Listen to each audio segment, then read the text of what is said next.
The Summer League Kings are coming for that G League championship. They moved to 3-0 after a dominant win against the Phoenix Suns. This was just such a fun game to watch. And the thing about Summer League, I don't know how other fans watch Summer League, maybe even fans of other teams, but the Kings always seem, at least recently, to have good Summer League teams. And for me, Kings basketball is Kings basketball. Whether that's a meaningless game at the end of the regular season, whether that's preseason, Summer League, G League, it doesn't matter.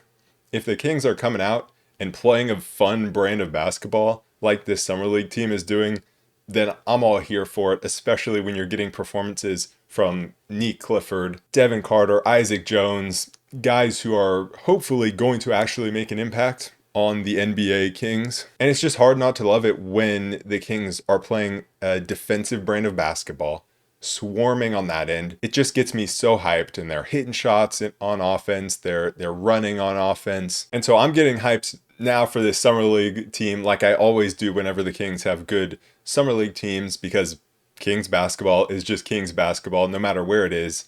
But I'm just waiting, like, why can't the Kings NBA team actually assemble a team like this to be able to defend in this way and play in this way with this type of energy? And so that's why I feel like so many of us fans want to see guys like Nique Clifford and Devin Carter, and of course like Keon Ellis and Keegan Murray, play big minutes, because this is the brand of basketball that we want to see and that is super exciting and fun to watch.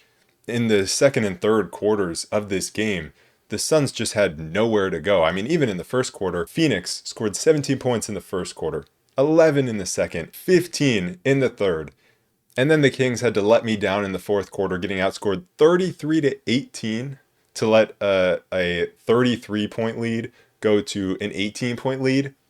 We need the point differential, guys. Point differential matters in Summer League. They were letting me down the end of the bench. And it's funny because the Suns kept their starters in the game for longer than the Kings did. And so it was like the Kings' deep bench going up against the Suns starters. And the Kings were like holding it near a 30-point lead for so long. And then once the Suns put in their deep bench guys, that's when they started to score and started to actually chip into this lead. And so, of course, I'm very happy with this game. But man, that's literally the most stressed I've been watching this Summer League, was trying to watch the Kings bench not blow our lead. And obviously I knew they weren't going to blow it to the extent of us losing or anywhere close. But I was just like, the point differential, it's going away. And they like let a guy get off a wide open three at the buzzer. I want this Summer League title. Point differential matters. But man, those first three quarters, the way this team was defending, at one point in the second quarter, there was a lineup out there with Mason Jones was out there, but the main guys were Devin Carter, Nique Clifford, Isaiah Crawford, and Dylan Cardwell. And those last four guys that I mentioned, Carter, Clifford, Crawford, and Cardwell, all the C's, I didn't even realize that until now. The four C's, I mean, they were just terrorizing these Suns players on the defensive end. And this is why I said, coming into Summer League, this is a Summer League Kings team that should have a shot at the title because of the way that they play defense.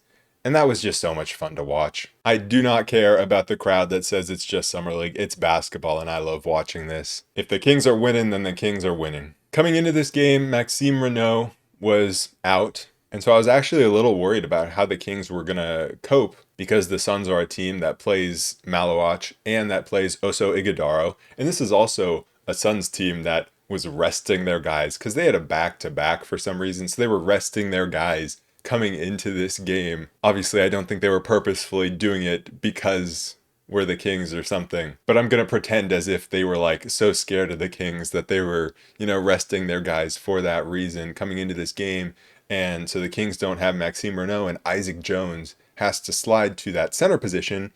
And he has to play against Malawach, which is an extremely tough matchup, because Malawach just has that massive size. But Isaac Jones did a really good job. He just stayed in front. And you can see that Malawach does not have the most developed offensive game. So Isaac Jones, for the most part, held his own, was really good rebounding. That was the part that I was worried about, was, the offensive glass. And Isaac Jones was protecting the offensive glass. And he was getting rebounds on the other end as well. ended the game with 8 rebounds, 3 of them offensive. And the Kings replaced Renault with Crawford into the starting lineup. So, going a little smaller, but it ended up not being a big deal because Crawford was able to hold up defensively because he's just a defensive beast against Oso Ighodaro, who had been playing really well previously in Summer League. Isaiah Crawford had an incredible defensive game. He was making play after play, 3 steals, a block, was getting his hands on everything, was staying in front of everybody, guarding kind of 1 through 5, especially if you're considering Oso Ighodaro can play the 5 position. And so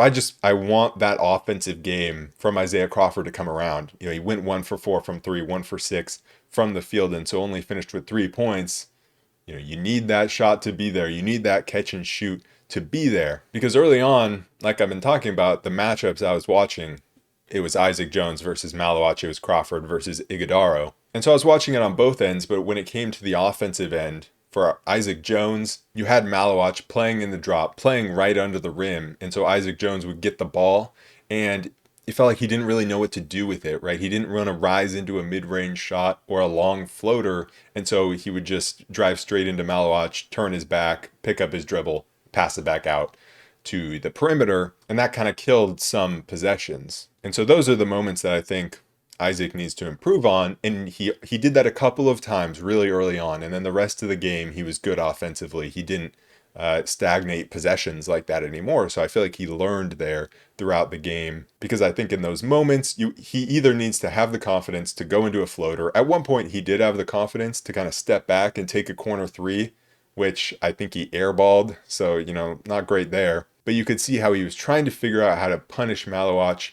And I was thinking the whole time, like, he should just dribble at one of his guards and initiate a dribble handoff to then try to pull Malowac out of the paint. But those are the positions where Isaac Jones is on the ball, where he needs to figure out how to impact the offense by either being able to distribute it, being able to initiate dribble handoffs, or get into his floater. And so then in the second half, there were a few times where he was able to get off the ball and then move a little better. You saw a couple possessions in a row where Devin Carter got into the post and Malowac was kind of leaning over. And so Isaac Jones then cuts, gets the ball, and puts a little floater over Malowac. And then another one where he cuts baseline, Devin Carter with a beautiful behind the back feed for an and 1 for Isaac. And then you have Isaiah Crawford, where it's kind of a similar thing. Oso Ighodaro didn't want to get out on him, and it felt like Crawford was just a little slow with his release, and he wasn't knocking down those outside shots. There was a play in the second half where he caught the ball in the corner, and it was like a quick release 3, and he made it. So that was a super encouraging sign. But there was moments where he was trying to get on the ball, and he was trying to get into a mid-range or get into a 3-point shot to punish Ighodaro, and it just wasn't going down. So you can see where the improvement needs to come in the offensive game there, but he had a great defensive game. And so those were the 2 guys I was watching early on in this game, but it was, of course, Nique Clifford who absolutely stole the show. He was incredible. In 24 minutes, had 19 points, 7 for 8 from the field, 3 for 3 from the 3-point line, added 3 steals, a block, 3 assists, 3 rebounds. He had 5 turnovers again. I think he had 5 turnovers the last game as well. He's extremely confident on the ball. And he's confident enough to make passes, and sometimes passes that maybe he shouldn't make, in audacious passes. And he was going up against Ryan Dunn, who's a very good defender and who has been very good in this summer league so far. And so that was always going to be a real test for his handle and to see if he can be the lead guard. And I thought early on he looked good. I thought early on he looked smooth. He showed a little bit of everything. He scored a real quick 7 points. The first one, getting into the post against a smaller defender and then just rising up for a mid-ranger. Hit a catch and shoot 3. He got out in transition and finished at the rim. He hit a nice cross-court pass to Devin Carter, who hit a 3. He then had Malowac on him, who he crossed over and got into a mid-ranger and drew a foul. And so you could just see the confidence that Nique Clifford was playing with. He looked like he was on a different level than anyone else on the court. And it wasn't until the second half that it felt like the sloppiness came in and he was attempting some passes that maybe he shouldn't have. And that's almost the exact same thing we saw last game, where last game he was really good in the first half with his passing and playmaking, and then it was the second half where he got sloppy. The same thing here. But for the most part, his turnovers are from him attempting some audacious passes, right? Him attempting to like hit Isaac Jones right under the rim and hitting the backboard, or trying to throw a baseline pass that, just goes over a guy. It's less about him being out of control with his handle, although we did see that one time when he was bringing the ball up. I believe it was against Ryan Dunn. He just lost the ball out of bounds. But I think for the most part, his handle has been extremely comfortable. And you can see like he's able to go behind the back and he's able to make behind the back passes. And so pretty much what I'm saying is I'm not concerned about these turnovers. These turnovers aren't just him wilting under the pressure of a defense that's turning up the pressure. These turnovers are off him trying things, which is kind of exactly where you want that to be. And another thing that we saw again, where we've seen it the previous two games, we saw it again here, where when he's bringing up the ball from half court, if he sees a guy is a little bit vulnerable, if he sees a lane that he can exploit, he's just going to explode right into it.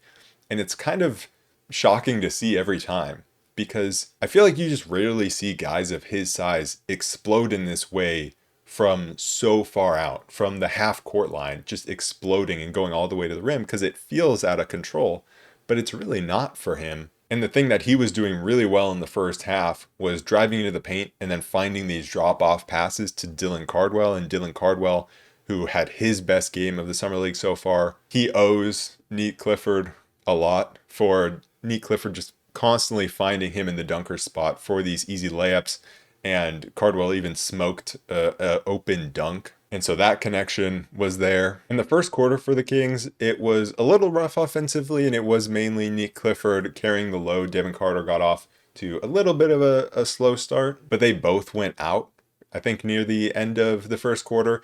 And, they started the second quarter on the bench, and you could just see the drop off from the Kings offense. And you can see how much that Devin Carter and Nique Clifford both mean to this team in terms of handling the ball and creating things, because when they were on the bench, it was Mason Jones and it was Isaiah Stevens tasked with running the offense.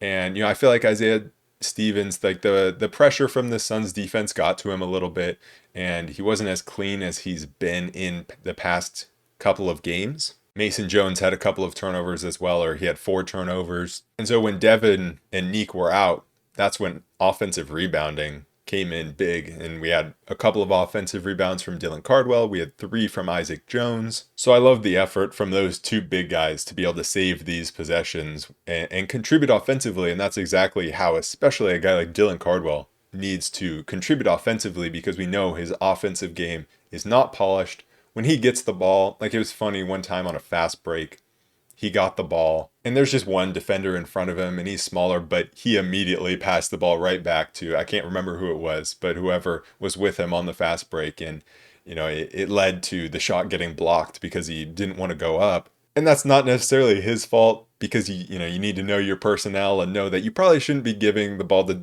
Dylan Cardwell here unless it's like a lob or right at the rim without a defender there. But you can just see he needs to get off the ball, and he airballed a free throw, but then he swished the next one, and he's a horrible free throw shooter. But you could see how he was contributing to the offense through his offensive rebounding. And then he had a great defensive game, and like I said before, I think he had his best all-around game. And I liked in that second quarter when Devin Carter and Nique Clifford were out, things weren't necessarily going super well. It's still at a lead, but it wasn't going super well. And so Devin Carter comes back in, and immediately he was aggressive in trying to take the offense over and get some points on the board. And he did it at first by driving into the lane and drawing a foul. And that's something that he was really good at in his limited NBA minutes last season.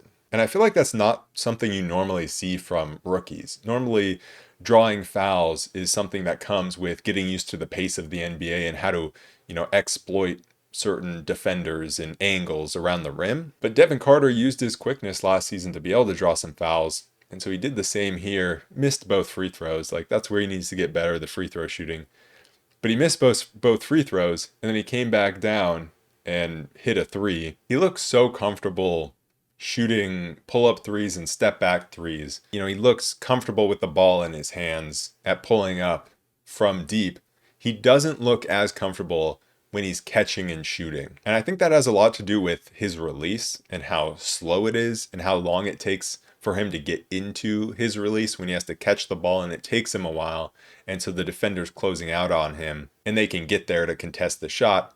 Whereas when he's on ball, he's in control a little more. And, normally the catch and shoot threes tend to be in the corners where he can't step as far behind the line. And so when he's on the ball, he has the ability to step back and create more space for himself. But he did hit a catch and shoot three later in this game. So I was happy to see that because it felt like he had been struggling on some of the catch and shoot opportunities where they were contested. When he's wide open, it's no problem. But when there's any sort of contest on those catch and shoots, it feels like it's been more shaky. And so he went 3 for 5 from three. His 3-point shot has been looking good in Summer League so far. And I also liked how he was using his quickness to get into the lane. He really does have that ability to get into the lane at times. And I love when he's coming around screens and trying to get into the lane with his quickness and establishing position. And then it's all about how he can finish those plays. He hit a nice floater, but then there were some other times where it was a little more questionable about his decision making. And so that's where some of the maybe playmaking needs to develop. And I think he definitely has to have a floater in his bag. I think that's super important for a guy of his size. And then we also saw him playing in the post, especially in the second half. We saw a lot of him in the post. And sometimes it can be really good, like when he's exploiting a smaller defender and the Suns would send numbers at him, he was able to pick them apart. But then, there were some other times where he got slowed down in the post and the numbers around him would bother him and he couldn't get a clean shot off, and then it drags out the possession. And that's more what we saw in game one. We saw a lot of him getting into the post, but just not being able to really do anything about it. And it's kind of questionable how much he can really work in the post in the NBA. And I feel like that's not really going to work as well in the NBA. So I think he really needs to obviously be a 3-point shooter and that be part of his offensive game. I don't think he's ever going to be a point guard. He looks comfortable like he did in this game, playing more off the ball, off of Nique Clifford, off of other guys. But he just looked better when he was getting downhill, trying to use his quickness and maybe getting to a floater. And I think that's more going to translate to the NBA than his post game. Not to say he'll never be able to use his post game in the NBA. He can, but he has to pick and choose his spots. He can't go to it all the time or it can slow down the possessions. But towards the end of the second quarter was really where the Kings, the middle and end of the second quarter was the most fun that I've had watching this Summer League team, just because of how swarming the defense was. And that's when the 4Cs were in the game. And Devin Carter had a bunch of moments where he was leaking out to score on the fast break. Either he was getting the deflection and the steal or somebody else was and he was just leaking out. Isaiah Crawford was getting a bunch of deflections. Dylan Cardwell showed his ability to move his feet against guards and impact plays, and Nique Clifford did the same. Nique Clifford had a few moments against Boogie Ellis in particular, especially at the end. There was a play at the end of the first half where he stayed with Boogie Ellis, stayed all the way to the rim and blocked the shot. And that was the play that pretty much set up that end of half play where Meestry called the timeout and the Kings with 3 seconds left were able to go full court and Devin Carter was able to hit that crazy, one-handed floater from three. And I thought that was a very fitting way to cap off that quarter because it was just such a fun quarter. I just love when a Kings team gets locked in defensively. I feel like it just gets the crowd into the game. You were hearing Sacramento chants, Sacramento, at the end of the first half. And that's why that's the identity that we need to lean into at the NBA level, not just in Summer League, not just in the G League. You see the results that it has at a Summer League level where you're 3-0 now, or at the G League level where you won a G League championship. But then at the NBA level, you're like, nah, we're just going to go with Zach LaVine, DeMar DeRozan, and Domantas Sabonis. No, these are the guys that need to be getting minutes like a Nique Clifford here. Obviously, I'm not saying playing these Summer League guys in the NBA is just going to translate to you making the playoffs, but that type of identity is what you need to lean into because it gets the crowd behind the team and it's so fun to watch. In the second half, the Kings absolutely blew it open in the third quarter, so we got to see some other guys instead of the same 10 guys that we have been normally seeing. But actually, sticking with the normal 10 guys, Plowden had a really good game on both ends of the court. He ended with 10 points, 2 blocks. Tavion Kinsey was really good as well. It just felt like everyone was getting after it, and that defensive energy was contagious. But we got to see Isaac Noguez for the first time, and he came in immediately, got a steal, and that's what he can do. That's how he can impact a game. He also then immediately got his ankles broken, but we can ignore that part. And then we got to see other guys as well. John Elmore made his Summer League debut at the age of 29. Shout out to him. We saw Patrick McCaffrey. Daniel Bacho was really good in his minutes, went 3 for 3 for 8 points. We saw Jabri Abdurrahim. Unfortunately, we also saw Mason Jones get injured. He injured his side or back or something like that. I thought Isaiah Stevens played better in the second half than he did in the first half. The first half got eaten up by the pressure a little bit.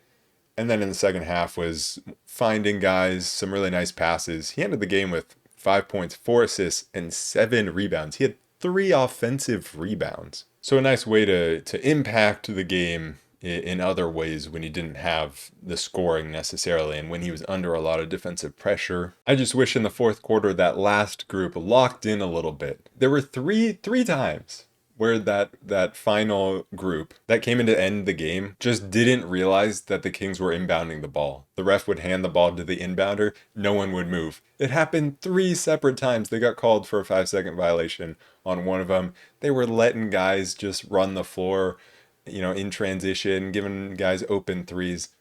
We need y'all to lock in a little bit so we can make this Summer League championship game. Because if there are more than 2 teams with an undefeated record, point differential matters. But some other things that I noticed from this game, Devin Carter, something that I've noticed just in Summer League in general, is he goes under screens a lot, and he gets punished sometimes. But you can tell the reason he does it. The reason he does it is because he has the ability to close ground with his length and quickness super quickly. And so sometimes he gets away with it, and obviously he's gotten away with it a lot. Probably in college, he got away with it a ton.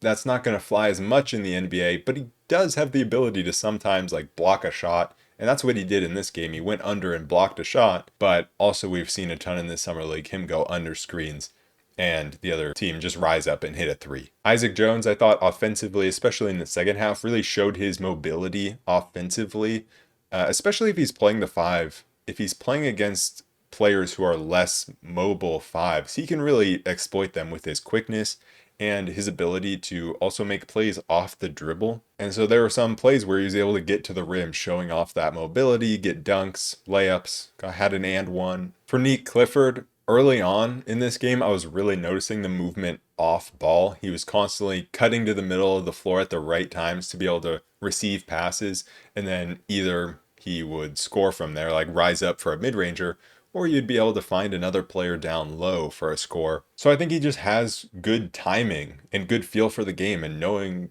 what spots to be in when. People are really trying to figure out who to compare Nique Clifford to. You hear the Josh Hart comparison because of his rebounding ability, but then you also have some people bringing up a Jalen Williams comparison where I'm okay, maybe let's not put that type of pressure on him, but it's you can also see where the comparison comes from. But I think really what we're seeing is that he is a unique type of player because of his size, his feel for the game, his ability to handle the ball and rebound and shoot the ball from 3, and just he looks silky smooth offensively. So I'm super excited to see this guy in the NBA and see what he can really get done. Hopefully he gets a lot of minutes in the NBA this coming season. And then the last thing, I want to just give praise to Isaiah Crawford again. I know I've said it multiple times already, but Isaiah Crawford was locking up this game. So good defensively. And Dylan Cardwell as well. Dylan Cardwell may not have great hands on offense,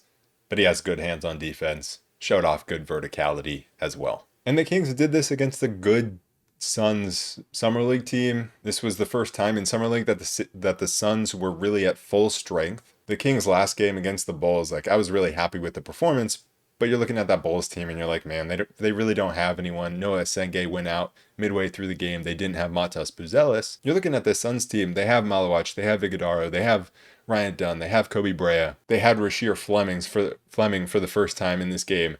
You got the Boogie Ellis revenge game factor, and the Kings were just able to easily beat them. The Kings' next game is against the Cavaliers. Hopefully they can win that and stay undefeated, and hopefully their point differential is good enough if needed. And I want to see this team in another G League championship game because they have two G League championships, and I believe no other team has more than two. I think there's another team or two with two. I would have to look it up, but I want the Kings to get to three and take the lead on Summer League championships. I feel like I said G League championships before. If I did, I meant Summer League championships. And the one other random piece of news before I go is that the Jonas Valanciunas for Dario Saric trade did finally go through. It's finally official. It just took a while. So no more wondering about Jonas Valanciunas and going to Europe and how that could affect that trade, or Dario Saric going to Europe, which, I mean, could still happen as well. But that move is finally official. So anyways, that is it for this episode of the Roll Report. I will be back on Wednesday to recap that game against the Cleveland Cavaliers. So I will see you guys then. Peace.